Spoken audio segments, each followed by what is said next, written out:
Bom dia a todos. Tudo em paz com você? Creio que está tudo em paz. Você que não respondeu, tá tudo em paz, em nome de Jesus. Tá certo? Nós estamos dando sequência a uma série de mensagens. Essa é a terceira mensagem. Que o título dessas mensagens é Para que veio o Pentecostes? Tá certo? O Pentecostes não veio somente para mostrar sinais externos. Não é assim? Porque muitas vezes nós intitulamos a igreja como sendo uma igreja pentecostal. O que é a igreja pentecostal? É aquela que fica pulando fogueira, né? Ô, glória! Na realidade, toda igreja ela tem a origem no Pentecostes. Todos nós somos pentecostais. Não é assim? Você tem o Espírito Santo habitando em você? Quem tem o Espírito Santo habitando, levanta a mão. Você nasceu de novo, é promessa de Deus. Então você é fruto da igreja pentecostal. Mas só que, mais do que nunca, nós precisamos ser ensinados. A igreja precisa ser doutrinada. A igreja precisa de ensino. Jesus fala assim: errais por não conhecer as Escrituras e nem o poder de Deus. Eu preciso ter as Escrituras, o conhecimento das Escrituras e o poder que me revela essa Escritura. Aí a igreja anda de maneira saudável. Não pode ser só as Escrituras. Por quê? Porque fica muito rígido o negócio. O que faz a igreja ser igreja é o Espírito Santo. O que quebranta, o que convence o marciano das dificuldades que o marciano tem é o Espírito Santo. É ele que fala diretamente comigo e com você. Te convence. O Espírito Santo tem um papel. Tá certo?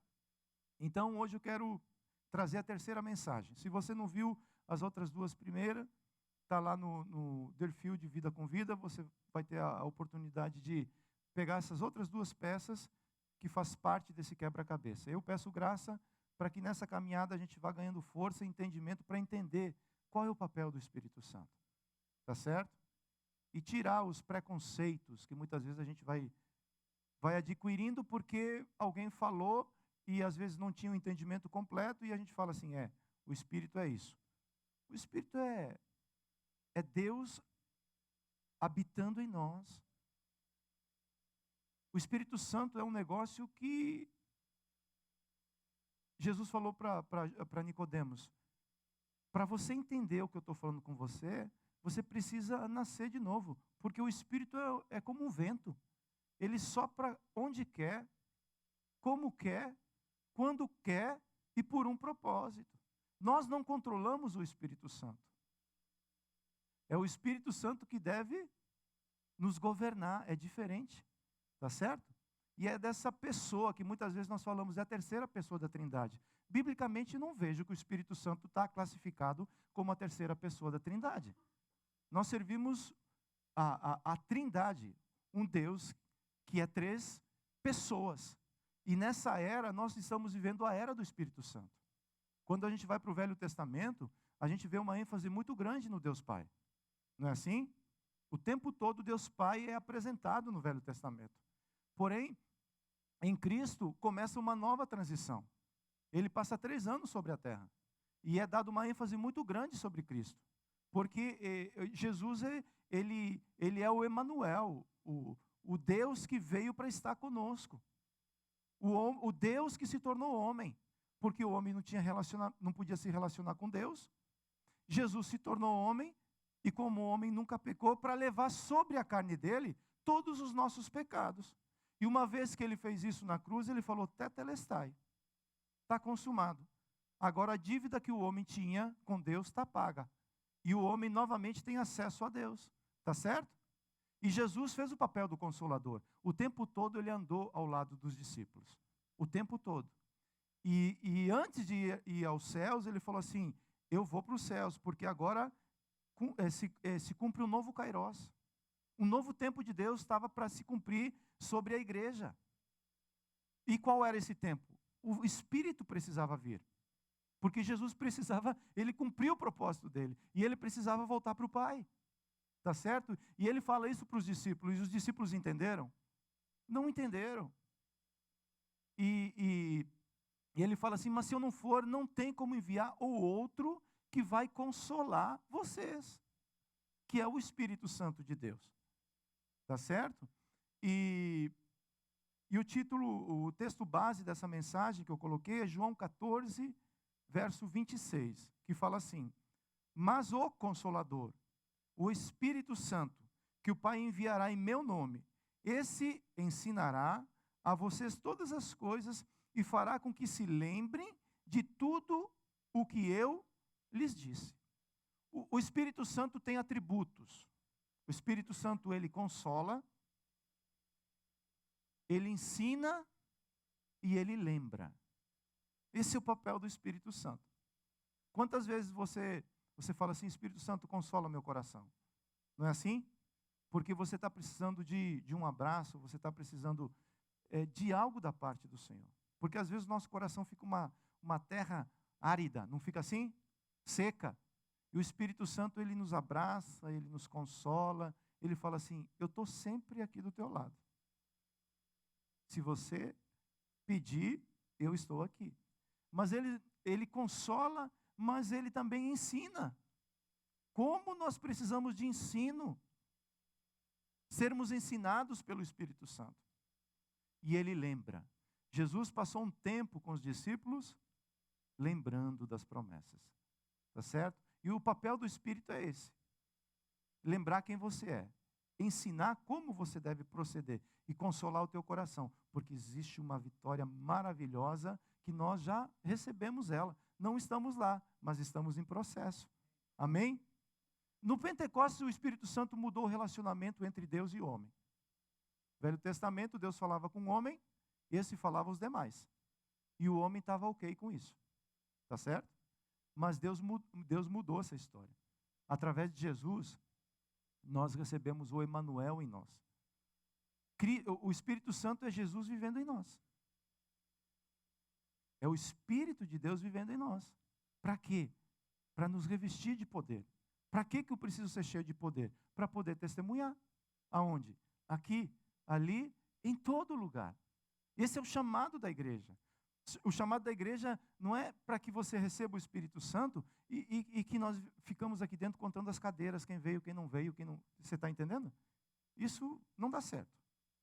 O chamado de Deus para você ser cheio do Espírito Santo é uma vez que você é revestido, aí você vai lá no teu trabalho, você vai lá na tua casa, aonde for, nos teus relacionamentos, e ali você derrama graça. Agora, nos tornamos morada do Espírito Santo. Para quê? Para que o Espírito Santo possa nos guiar, para que o Consolador possa nos guiar. Existia um contexto antes do Pentecostes. Você lembra do contexto? O que aconteceu antes do Pentecostes? Os discípulos, eles negaram a Jesus. Todos eles abandonaram Jesus. Foi um momento muito difícil, não foi?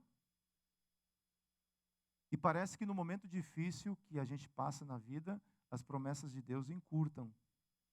Elas não se cumprem. Parece que não vai acontecer nada, não é assim? Pelo menos eu me sinto assim. Quando eu passo por uma dificuldade, parece que Deus se esqueceu de mim. E eles estavam debaixo de uma promessa. E Jesus falou assim, vão para Jerusalém.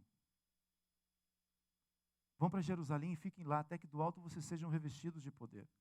Porque quando Jesus encontra os discípulos, eles estavam trancados dentro de casa, porque existia uma perseguição. Estavam vendo o culto online.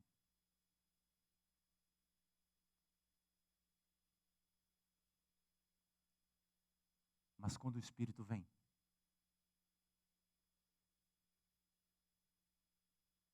aquilo que você recebeu, ele te move para dar para os outros. Ele te move para relacionar. Ele te move para perdoar. Ele te move para você ser curado. Ele te move para você amar o teu próximo. Mais do que nunca nós precisamos do agir do Espírito Santo nas nossas vidas. E é incrível que quando Jesus encontra os discípulos, aí tinha de tudo. Pedro negou, abandonou e fez uma facção. É ou não é?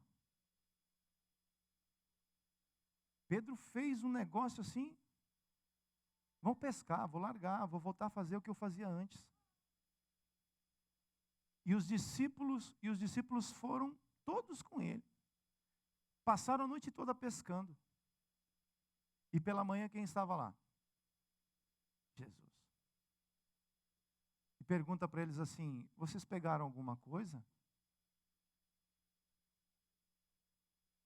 E Jesus fala, e os discípulos falaram assim: não, a gente passou a noite toda pescando e a gente não conseguiu nada. Não é assim, muitas vezes? Se trabalha, se esforça e você não vê o resultado. É porque Jesus falou: sem mim, a obra natural, levantar, sair para trabalhar, enquanto você tiver saúde, você vai conseguir fazer. Mas a obra espiritual que Deus nos chamou para fazer, sem Jesus a gente não vai conseguir fazer. E é interessante que quando Jesus encontra os discípulos, ele não traz um estudo novo, sabe? Ele fala assim: não deu nada certo, esquece tudo que nós falamos e vamos começar tudo de novo. Ele não faz isso. Ele não fica julgando os discípulos. Ele não fica falando: Pedro, você, hein, Pedro? Você fala que vai morrer do meu lado. É só eu dar uma saída, você nega, Pedro, e leva todo mundo fazendo facção no ministério. Ele não faz isso. O que Jesus faz? Ele passa 40 dias com os discípulos, consolando e lembrando das promessas. Esse Jesus me apaixona. Tem muita coisa que eu não via antes, sabe? Era cegueta. E agora eu consigo ver um pouquinho mais. E quando eu vejo isso, eu falo: Jesus, eu quero ser isso. Porque eu, Marciano, naquela situação, eu ia lembrar de tudo, sabe? Ia lembrar de tudo. Prega junto, Guto, isso mesmo. Jesus, ele não te cobra. O que ele fez por você, ele não te cobra. É por amor. Nós, humanos, cobramos porque temos interesse no negócio. Mas Jesus não. E ele passou 40 dias consolando, ensinando e lembrando as promessas. Não é lindo esse Jesus? Não dá para apaixonar? Dá até para dormir às vezes, né? Quando você fala assim. Mas acorda, cutuca, acorda. Fala, tem coisa boa aqui. Vamos ver o contexto? Vamos ler a palavra? Lucas 24, 13 fala assim: naquele mesmo dia, 2 discípulos estavam indo para uma aldeia chamada Emaús, que ficava a uns 10 quilômetros de Jerusalém. Eu fui ver mais ou menos, isso dá em torno de 2h30 ou 3 horas de caminhada. Então, eles tinham um percurso aí de 3 horas de Jerusalém para Emaús. E iam conversando a respeito de tudo o que tinha acontecido. Enquanto conversavam e discutiam, o próprio Jesus se aproximou e ia com eles. Verso 16. Porém, os olhos deles estavam como? Que impedidos de o reconhecer. Então ele perguntou: o que vocês estão discutindo pelo caminho? E eles pararam entristecidos. Ou seja, a pergunta abalou tanto eles que eles pararam. Falaram: cara, não é possível que você está me perguntando isso. Sabe aquela pergunta que o marido faz para a esposa, que ela está lavando a louça, ela para e olha para o cara e fala assim: eu não acredito. Já aconteceu isso? Não.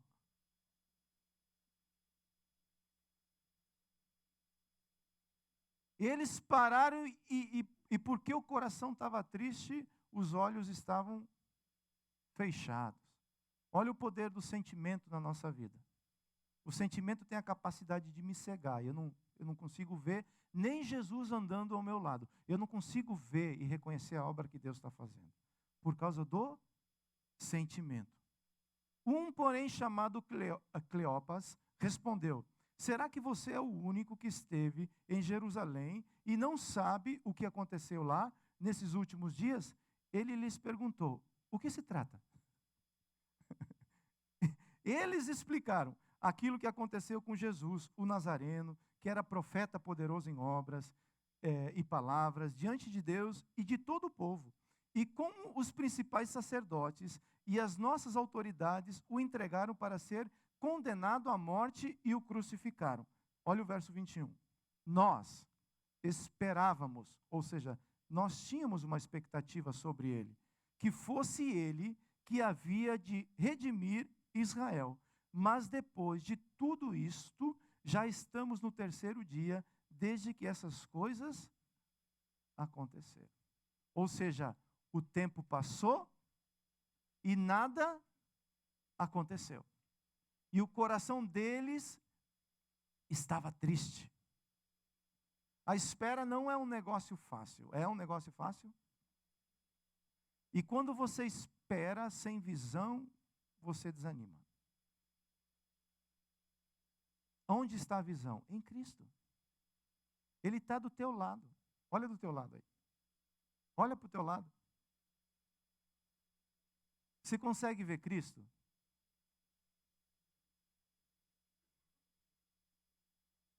Ele fala assim: eu estarei contigo ao teu lado em todo o tempo. O problema não é ele estar ao meu lado. O problema é que às vezes eu fico cego e não consigo ver Jesus. O sentimento tem a capacidade de cegar a minha visão. Por isso que eu preciso pedir para que Jesus venha desvendar os meus olhos.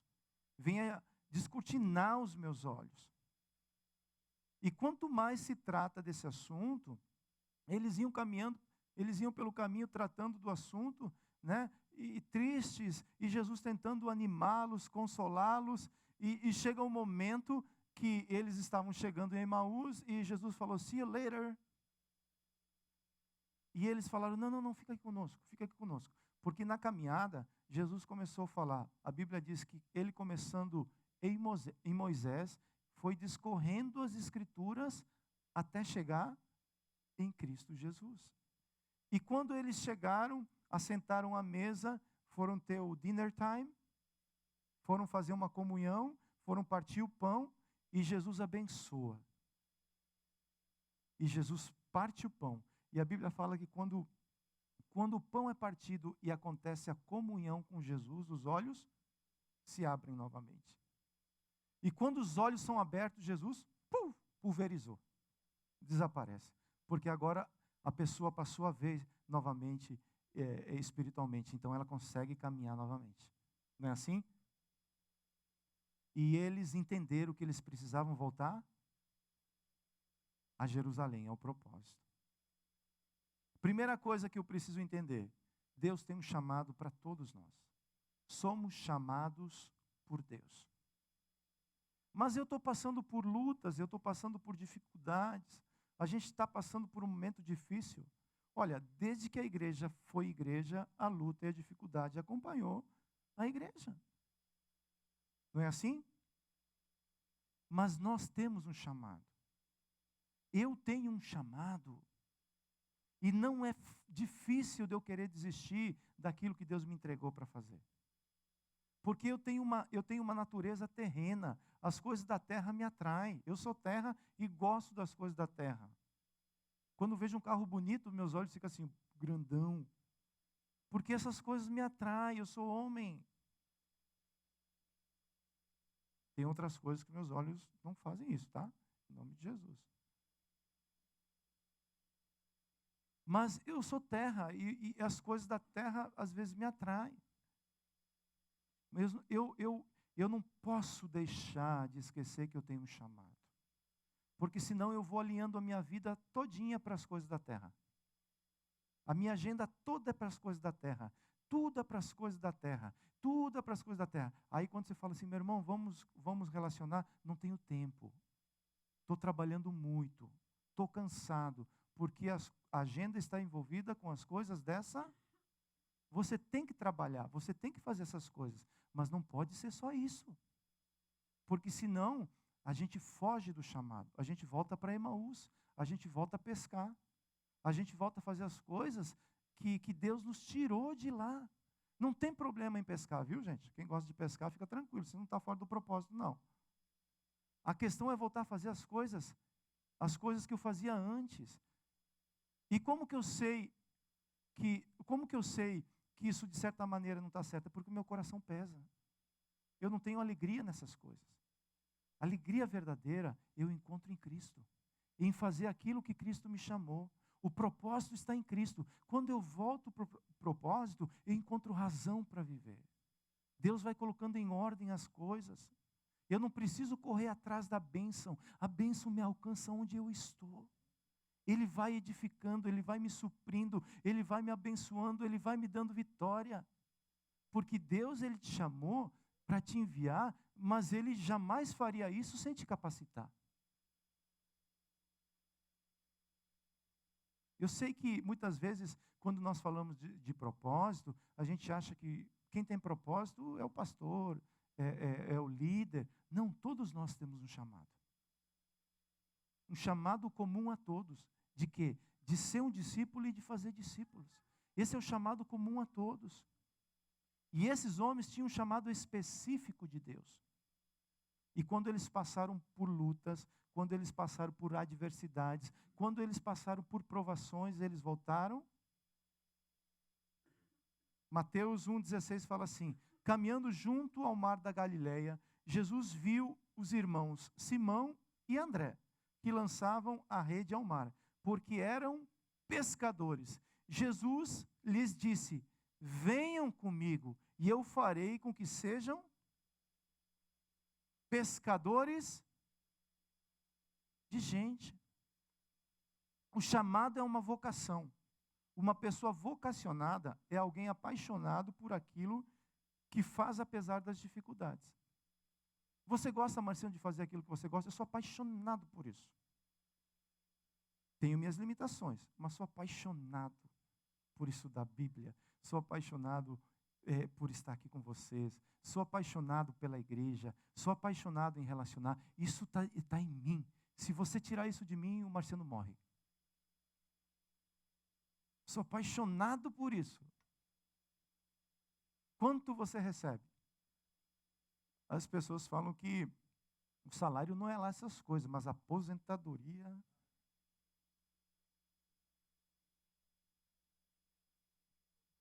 Aposentadoria é um negócio assim que. Ai, meu Deus. Por isso o grande desafio não é ter um chamado. O grande desafio é manter o chamado vivo na tua vida. Passando por lutas, passando por dificuldades. Falei, Jesus, me dá força para mim poder fazer o que o apóstolo Paulo fez. Caminhar em frente, seguir a carreira e cumprir o propósito que Deus tem na minha vida. Não é assim? Porque o desânimo, ele traz desistência. Falou desânimo, ele traz desistência. João 21:13. Simão Pedro disse aos outros: vou pescar. E os outros responderam: nós também vamos com vocês. Foram e entraram no barco, mas naquela noite não pegaram nada. Nada. E é nesse lugar, quando nós nos encontramos nesse lugar, é que nós precisamos realize que nós precisamos nos arrepender. Por que eu preciso me arrepender? Porque fora do propósito eu estou indo para a direção errada. Não é assim? E o arrependimento não é só uma confissão. A confissão é uma declaração. Se ela não vier acompanhada com uma atitude,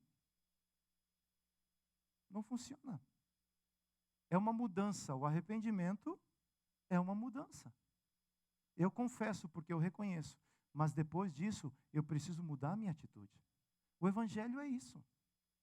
É uma mudança constante. É uma metanoia constante que precisa acontecer na minha vida. Olha o que fala Mateus 26:75. Então Pedro se lembrou da palavra que Jesus lhe tinha dito. Antes que o galo cante, você me negará 3 vezes. E Pedro, saindo dali, chorou amargamente. Tem horas que o galo canta, não é assim, não? É tão forte, é tão forte, é tão gritante aquilo que está acontecendo que até o galo canta. Para quê? Para que eu possa entender que eu preciso me arrepender constantemente. Quando eu não tenho um coração quebrantado, eu me torno um crítico. Quem não se arrepende, critica. Não é assim? Porque quando eu entendo minha natureza, eu tenho que tirar a trave do meu olho. Porque às vezes eu quero tirar o cisco no olho do irmão, mas na realidade eu tenho o quê? Eu estou cego, eu tô com uma trave no meu olho. Então, nesse espaço de igreja, não dá para ser crítico. Não dá. Porque eu tenho falhas. Você tem. Talvez você não, mas eu tenho. Não é assim? E o arrependimento tem que ser um negócio constante nas nossas vidas. Porque a trave que eu tirei ontem, tem outra hoje. Que quer me impedir, quer tampar a minha visão para que eu não siga em frente. E é interessante, cara, que quando você começa, essas coisas começam a acontecer, ao invés de se arrepender, você transfere a responsabilidade para os outros. O culpado é o Sidney. O culpado é B, o culpado é C. E fica andando em volta, fica andando em ciclos e não sai do lugar. Até entender que o culpado sou eu. É onde começa a mudança. É onde as coisas começam a mudar, é quando eu entendo o culpado sou eu. Mas o outro errou. Depois eu acerto essa questão do erro do irmão. Mas começa na minha vida, porque eu preciso estar inteiro primeiro. Primeiro, eu preciso estar inteiro para poder ajudar os outros. E o arrependimento é essencial nessa caminhada. Amém? Uma vez que o arrependimento acontece, a esperança nasce novamente. João 21, 5. Jesus lhes perguntou: filhos, será que vocês têm aí alguma coisa para comer? Eles responderam: não. Então Jesus disse: joguem a rede à direita do barco e vocês acharão.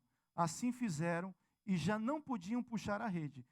Tão grande era a quantidade de peixes. E o discípulo a quem Jesus amava disse a Pedro: é o Senhor. Simão Pedro, ouvindo que era o Senhor, cingiu-se com a sua túnica, porque tinha tirado a roupa e lançou-se ao mar. Eles voltaram a obedecer novamente. Voltaram à obediência novamente. É o processo. Arrependimento, volta a esperança e volta novamente ao quê? A obediência. Esse é o processo de restauração. Arrependimento, esperança e obediência. A obediência, olha só o que aconteceu em Atos 1:13. Depois de terem padecido, Jesus apresentou vivo aos seus apóstolos, com muitas provas incontestáveis, aparecendo-lhes durante 40 dias e falando das coisas relacionadas com o reino de Deus. E comendo com eles, deu-lhes esta ordem: não se afastem de Jerusalém, mas esperem o quê? Mas esperem a promessa do Pai, o qual vocês ouvirão de mim. Verso 8. Mas vocês receberão poder ao descer sobre vocês o Espírito. Essa era a promessa. E serão minhas testemunhas, tanto em Jerusalém, como em toda a Judeia, Samaria e até os confins da terra. A obediência é uma característica de quem anda com Jesus. A obediência é uma característica de filho. Fala assim, mas tem que trabalhar. Sim. O Deus Pai tem que trabalhar conosco, não é? Mas a obediência é uma característica do discípulo. O discípulo, na caminhada, ele vai aprendendo a obedecer. Porque é servo. Esse é o primeiro nível de relacionamento com Jesus. Não é assim? Mas uma vez que a obediência entra no coração, entra no caráter de um discípulo, ela promove resultado. E o resultado é Atos 2:1. Ao cumprir-se o quê? A obediência traz o cumprimento da promessa sobre a minha vida. O que você está esperando para se cumprir na sua vida? Espera nesse lugar de obediência em Cristo. Porque ao se cumprir esse dia, ao se cumprir essa estação na sua vida, você vai entender que foi Deus que fez. Ao cumprir-se o dia de Pentecostes, estavam todos reunidos no mesmo lugar. No Kairos a promessa está pronta. Jesus olhava para os discípulos e já via eles cheios do Espírito Santo. Aquilo que você está esperando em Deus já está pronto. Jesus está olhando para você, Deus Pai está olhando para você e fala assim, já está pronto. Eu só estou esperando você chegar na estação certa para me poder derramar sobre a tua vida. Então a primeira coisa que nós precisamos entender é que o cenário do Pentecostes, ele não era agradável para que algo viesse a acontecer da parte de Deus. Não é assim muitas vezes? O cenário, o momento que a gente está vivendo não é tão agradável, não é tão propício para algo acontecer, mas foi no meio de uma crise que Deus derramou uma bênção tão grande sobre a igreja. Foi num momento tão difícil de provação que a igreja foi revestida de poder. É apostasia por um lado e glória pelo outro. E é isso que nós precisamos entender. E o que eu tenho que fazer? Espera. Espera na Jerusalém que Deus te colocou para esperar. E do alto vai se cumprir isso na sua vida. Amém? Todos nós precisamos do Consolador.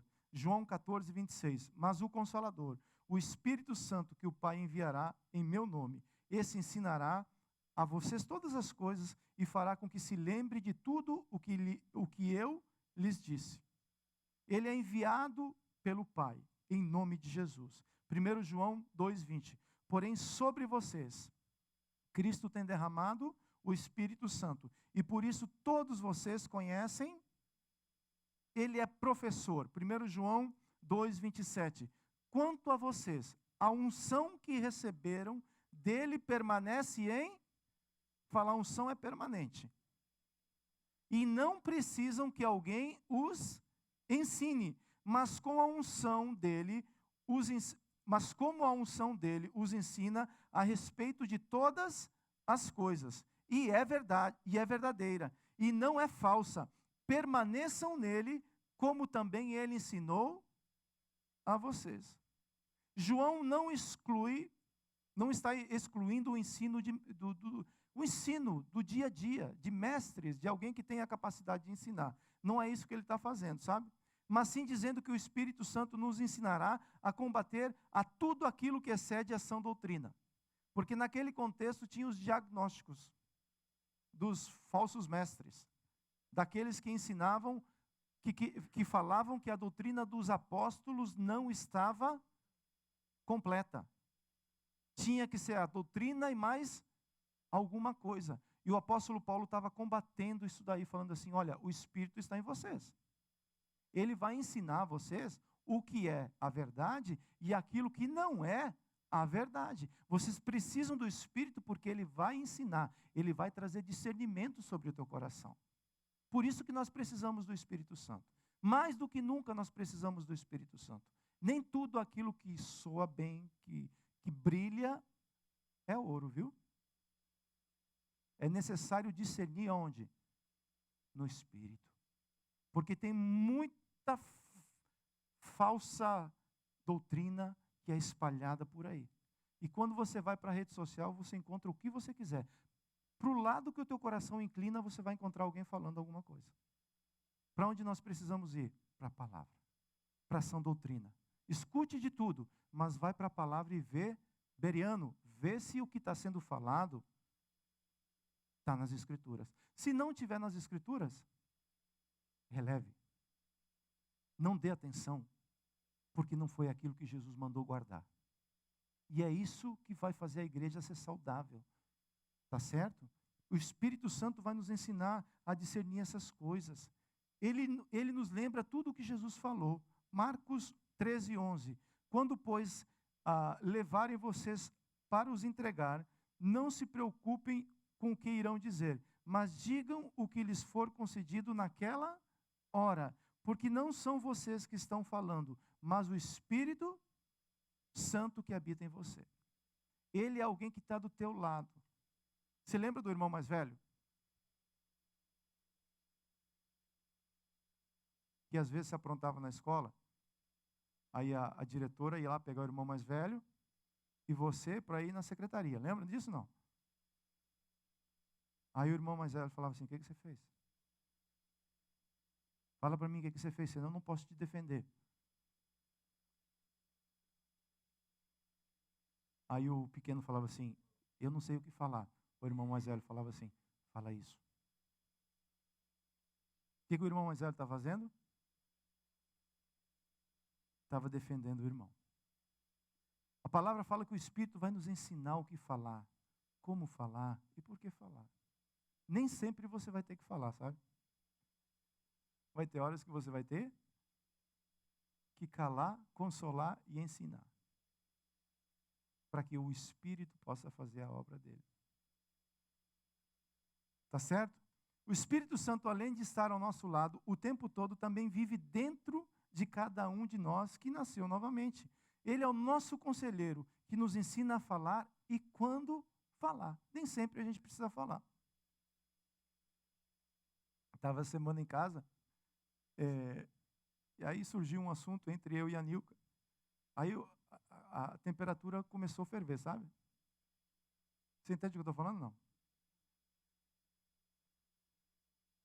Aí ela começou a falar um negócio, e eu falei assim, eu vou falar isso, eu não vou ficar quieto, não. Aí eu pensei e falei assim, mas se eu falar isso, vai dar um desdobrar tão grande. Então eu falei, E depois a gente trata isso. Porque dois bicudos não se beijam, né? Então tem horas que a gente vai ter que falar. A gente não vai ter que se calar sempre. Vai ter horas que a gente vai ter que se calar. E vai ter horas que a gente vai ter que falar assim, a verdade em amor diz isso, meu irmão. E uma vez que você lançou essa semente, é o Espírito que vai lembrar. É o Espírito que vai trabalhar. E é o Espírito que vai agir na vida da pessoa. Você crê? Amém.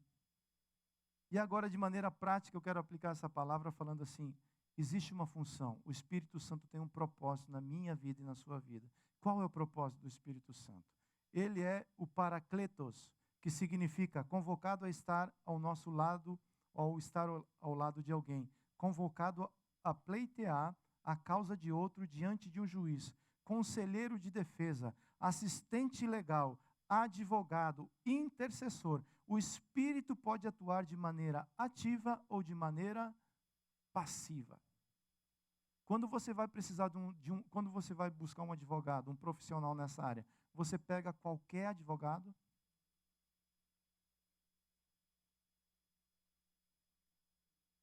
Normalmente, você vai atrás de uma indicação, não é assim? Alguém que você conhece, alguém que é uma pessoa de confiança e que você fala assim, essa pessoa, esse advogado, ele é um cara que me ajudou demais. Eu quero falar para você que esse advogado é uma pessoa que me ajudou demais. Pode contratar ele. Ele vai estar ao teu lado. Ele vai caminhar com você. Ele vai te defender. Ele vai fazer de você uma nova criatura. É por isso que nós precisamos do Espírito Santo. Porque ele vai ser o nosso consolador. É ele que me ensina o que falar. É ele que me ensina como me comportar no meu casamento. É ele que me ensina como me relacionar com os meus irmãos, porque o Marciano é bruto. Marciano, sou bruto. É o Espírito Santo que vai tirando essa casca grossa, sabe? E fala, filho, que coisa feia. Como é que você fala que você anda comigo desse jeito? Fala que nem me conhece, tá? Passa longe de mim. Mas ele não faz isso. Eu falei assim, vamos dar uma melhorada aí, né? Para nosso relacionamento melhorar e para melhorar com os irmãos também. É ele que faz. É ele que faz essas coisas. No casamento, o Espírito Santo faz um papel tremendo. É ou não é?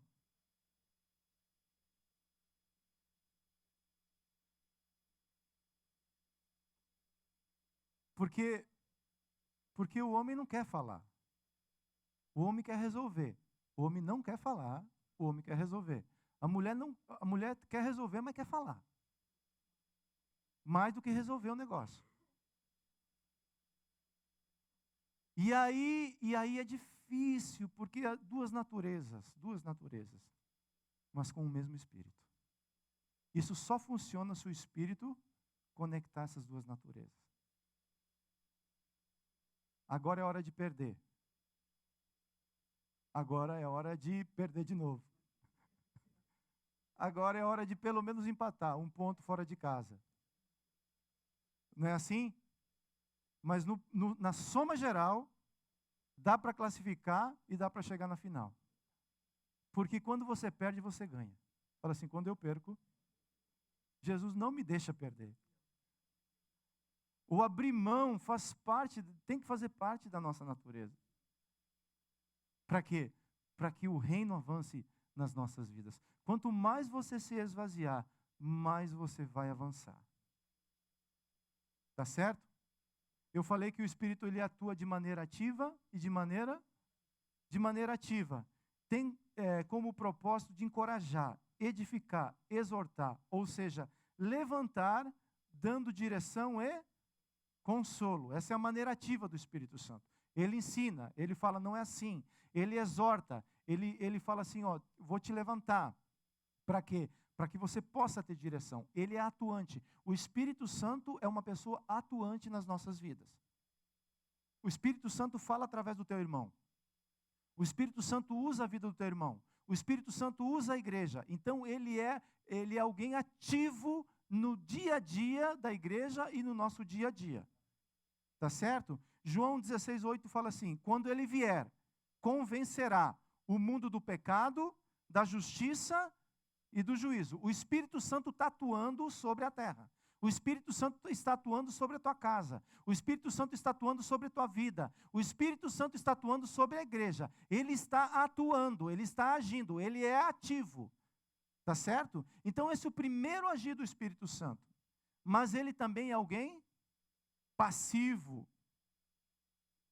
De maneira passiva, ele é alguém que se coloca ao lado de outro, num tribunal, um advogado de defesa. Romanos 8:26. Da mesma maneira, também o Espírito nos ajuda em nossa fraqueza, porque não sabemos orar como convém, mas o Espírito intercede por nós com gemidos inexprimíveis. Ele sabe da nossa fraqueza. Sabe aquilo que muitas vezes eu quero esconder? Aquilo que muitas vezes está lá no oculto do meu coração, o Espírito Santo conhece, ele sabe. E ele não te acusa, ele espera que você apresente para ele essa dificuldade. Porque ele nos assiste nas nossas fraquezas. Quando você acerta, ele está filmando você para colocar no YouTube. Quando você erra, ele não vai te expor. Mas ele vai ficar com o vídeo guardado para no momento oportuno falar assim, ó, prova aqui do crime. Não é assim? Ele nos assiste. O Espírito Santo, ele está assistindo o que está acontecendo no mundo. Ele está assistindo os corações que desejam ser cheios dele. O Espírito Santo, ele é alguém que está ao lado, vendo todas as coisas, vendo a sua oração. Porque eu não sei orar como...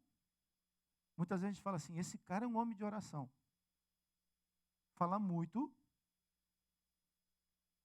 não significa nada. Mas é necessário orar, porque a Bíblia nos ensina que nós devemos orar. Mas nós devemos orar com entendimento. Fala, eu devo orar com entendimento. Eu devo orar entendendo que o Espírito assiste tudo, inclusive a minha oração. E ele vai editando. Partes da minha oração ele corta. Ele fala, parada para editar isso daqui. Pai, o que ele está querendo falar? O que ele está querendo falar, na verdade, é isso. Não leva em conta, desconsidera. Ah, obrigado, filho. Segue a oração. Para, edita de novo. Para. Vamos cortar, vamos editar. Porque nós não sabemos orar como convém. Mas com gemidos inexprimíveis, ele intercede por nós diante do Pai. Não é por dor, mas é falando assim, Ufa, é isso que ele quer falar. Ufa, é aquilo que ele precisa, Pai. Ele não precisa de um carro novo. O que ele precisa ser cheio do teu Espírito, Pai. Não é isso que ele precisa nesse momento. Pode adequar esse pedido. E o Espírito é esse papel que ele faz conosco. A palavra nos incentiva a orar. Porém, ao mesmo tempo, aprendemos que não sabemos orar como convém. Mas me convém orar, pois o próprio Espírito Santo faz a tradução para validar a minha oração.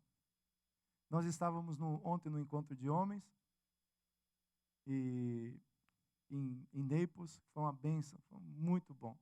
Foi um tempo precioso, maravilhoso. E aí tinham pessoas que falavam espanhol e pessoas que falavam português. E todas as ministrações foram feitas em português, né? E aí tem que acontecer o quê? A tradução. Porque senão a gente não entende. Às vezes a pessoa que chegou não fala bem o espanhol, não entende, né? Fala arroz com mango e aí como faz isso? E não é mambo, né? E aí é preciso fazer o quê?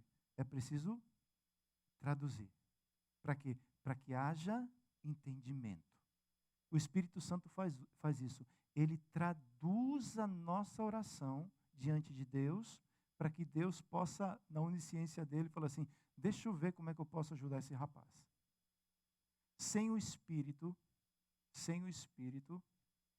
o homem é um ser morto, espiritualmente falando. O Espírito Santo não é uma opção. O Espírito Santo é uma necessidade para todo mundo. Porque é Ele que gera vida na minha, Ele que me convence e me ensina como andar nessa jornada. Mas glória a Deus, porque não é só o Espírito, também Jesus intercede por nós. Romanos 8:34 fala assim, quem os condenará? Uma pergunta.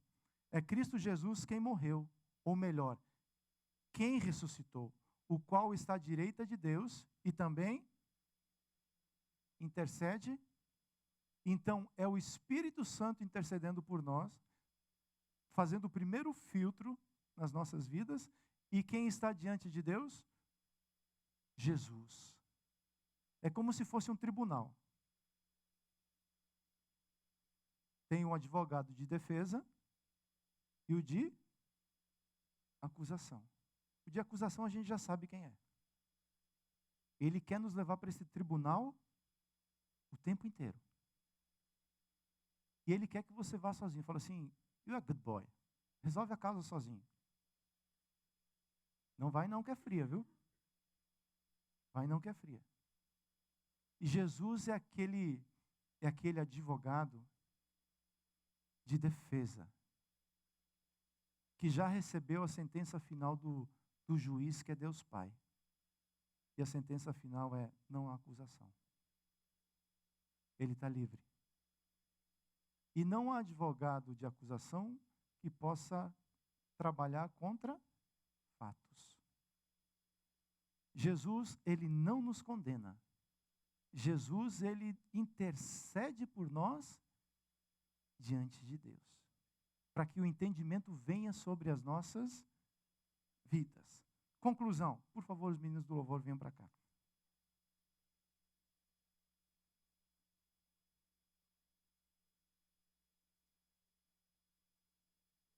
Mudanças reais acontecem quando? Quando que acontecem mudanças reais?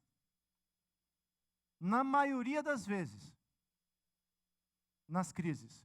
O Pentecostes veio em meio a dúvidas e desistências. Porém, foi no Kairós de Deus que começou a era do Consolador. Pois Ele estará conosco, ao nosso lado, como advogado de defesa, que nos exorta, nos ensina, nos lembra dos sonhos de Deus, nos ensinando a viver uma vida que glorifica o Senhor Jesus. É Ele que te fortalece, é Ele que te capacita a seguir em frente, a caminhar, a alcançar, até chegar no objetivo que Ele tem na sua vida. Até a igreja chegar nessa estação, nessa geração, aonde ela deve chegar. João 16:14 fala assim, Ele me glorificará. Jesus está falando de quem? Do Espírito. porque vai receber do que é meu e anunciará isso a vocês. Tudo que o Pai tem é meu.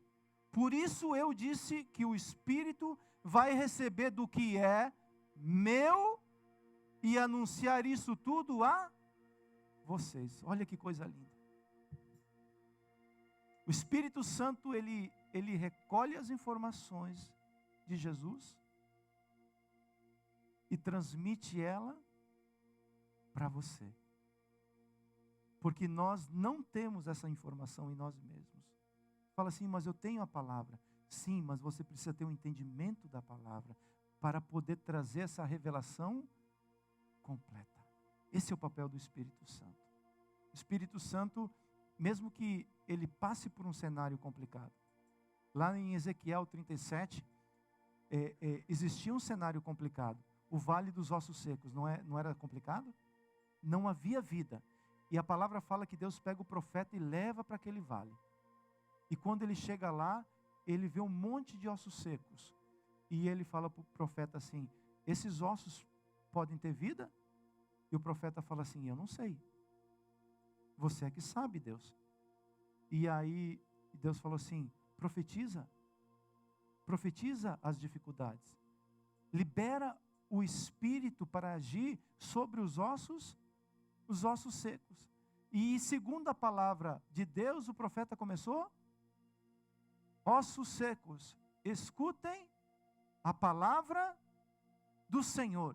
E começou a profetizar o Espírito. E aqueles ossos secos foram se juntando, se agrupando, foram tornando um corpo, cresceu o ligamento, cresceu o músculo, se tornaram um grande exército.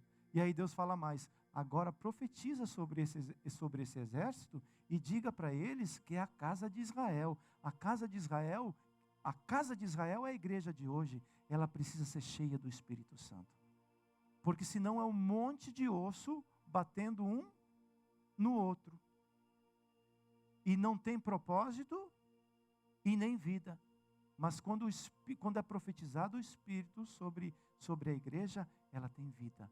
Ela recebe vida e transmite vida. Esse é o papel do Consolador sobre nós. Amém?